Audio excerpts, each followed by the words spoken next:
विश्वास सारंग जी, 2019 से लेकर 2025 तक एक भी नर्सिंग छात्र को 6 साल में डिग्री नहीं मिली है।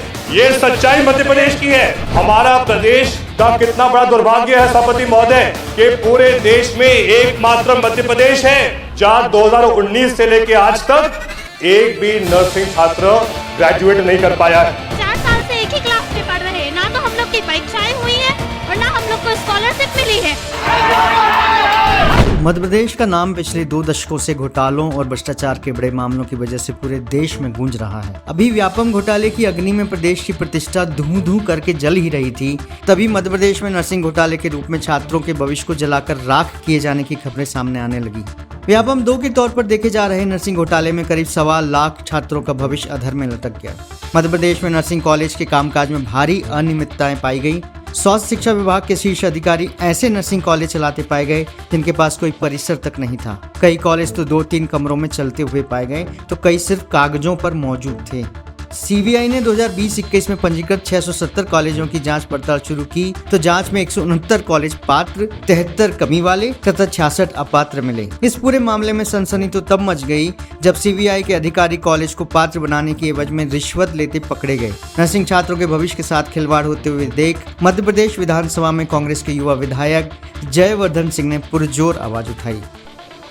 हमारा प्रदेश का कितना बड़ा दुर्भाग्य है सभापति महोदय कि पूरे देश में एकमात्र मध्य प्रदेश है जहां 2019 से लेकर आज तक एक भी नर्सिंग छात्र ग्रेजुएट नहीं कर पाया है। विश्वास सारंग जी, 2019 से लेकर 2025 तक एक भी नर्सिंग छात्र को 6 साल में डिग्री नहीं मिली है। ये सच्चाई मध्य प्रदेश की है और हम सब कुछ बात का एहसास होना चाहिए कि जितना बड़ा महत्व डॉक्टर्स का होता है उतना ही बड़ा महत्व एक नर्सिंग स्टाफ का होता है। कितनी अफसोस की बात है कि जहां अलग अलग छात्रों को डिग्री मिल रही है, इन नर्सिंग छात्रों के बच्चों को पूरी फीस जमा करने के बाद भी 6 साल में एक भी डिग्री भाजपा के राज में नहीं मिली है। जो बात माननीय सदस्य कह रहे थे, अगर कोर्ट ने रोका है तो इनके पापों के कारण रोका है। इनके द्वारा जो भ्रष्टाचार किया गया, फर्जी मान्यता दी गई, उसके कारण पूरे प्रदेश भर में दिक्कत आई है। 2 जुलाई 2024 को इसी विषय को लेकर माननीय अध्यक्ष महोदय ने हमको चर्चा का समय दिया था ध्यान आकर्षण के माध्यम से। सभापति महोदय, माननीय उप मुख्यमंत्री जी ने सदन में आश्वासन दिया था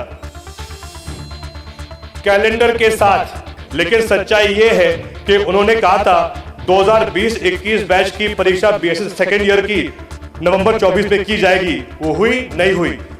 मंत्री जी ने आश्वासन दिया था बीएससी 4th ईयर 19-20 की परीक्षा अक्टूबर 24 में की जाएगी। क्या हुई? नहीं हुई। माननीय मंत्री जी ने आश्वासन दिया था एमएससी 20-21 की परीक्षा नवंबर 24 में की जाएगी। क्या हुई? नहीं हुई। मंत्री जी ने आश्वासन दिया था 2021-22 की एमएससी बैच सेकेंड ईयर की परीक्षा जनवरी 2025 में की जाएगी। क्या हुई? नहीं हुई। माननीय सभापति महोदय, मंत्री जी ने आश्वासन सदन के अंदर दिया था कि पीबी बीएससी सेकेंड ईयर की परीक्षा 20-21 बैच की नवंबर 24 में की जाएगी। परीक्षा हुई? नहीं हुई। मंत्री जी ने आश्वासन दिया था 21-22 batch PB BSc second year की परीक्षा जनवरी 25 में की जाएगी। क्या परीक्षा हुई? नहीं हुई। इस पूरे मामले में एक और चौंकाने वाला खुलासा तब हुआ जब विधायक जयवर्धन सिंह के सवाल के जवाब में नर्सिंग घोटाले से जुड़ी बड़ी जानकारी सामने आई।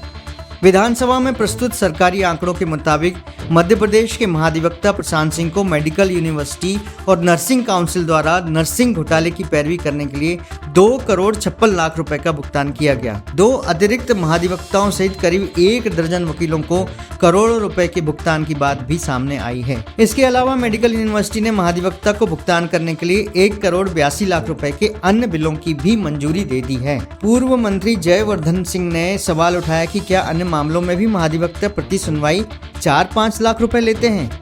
यदि नहीं तो इस विशेष केस में इतनी अधिक फीस क्यों दी गई है? करोड़ों का भुगतान महज संयोग नहीं हो सकता, बल्कि ये सीधा प्रयोग है सरकारी पैसों के दोहन करने का। कुल मिलाकर सरकार ने नर्सिंग छात्रों के भविष्य को दरकिनार करते हुए घोटाले के आरोपियों को बचाने के लिए करोड़ों रुपए फूंक दिए। क्या आप जानना नहीं चाहेंगे कि ये करोड़ों रुपए के भुगतान के लिए पैसे कहां से आ रहे हैं? ये पैसे आते हैं छात्रों के अभिभावकों की जेब से।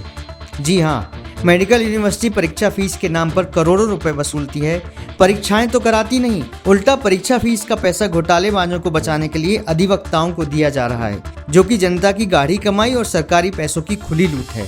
सवाल यह है कि नर्सिंग घोटाले की भेंट चढ़ी नर्सिंग परीक्षाओं के लिए मेडिकल यूनिवर्सिटी कैलेंडर तो जारी करती है, लेकिन पिछले 6 साल में बीएससी नर्सिंग 4th ईयर 2019-20 की परीक्षा ही नहीं कराती। प्रश्न वही है, यदि परीक्षा ही नहीं होगी तो छात्रों को डिग्री कैसे मिलेगी, और डिग्री नहीं मिलेगी तो उन्हें रोजगार का अवसर कैसे मिलेगा। अस्पतालों में डॉक्टर्स के बाद सबसे ज़्यादा किसी की आवश्यकता होती है तो वह नर्स है। इससे पहले कि स्वास्थ्य सेवाएं नर्सों के अभाव में पूरी तरह चरमरा जाएं, परीक्षाएं करवाइए सरकार। छात्रों को छात्रवृत्ति और डिग्री लेने के लिए कटोरा लेकर यूं सड़कों पर मत घूमने दीजिए।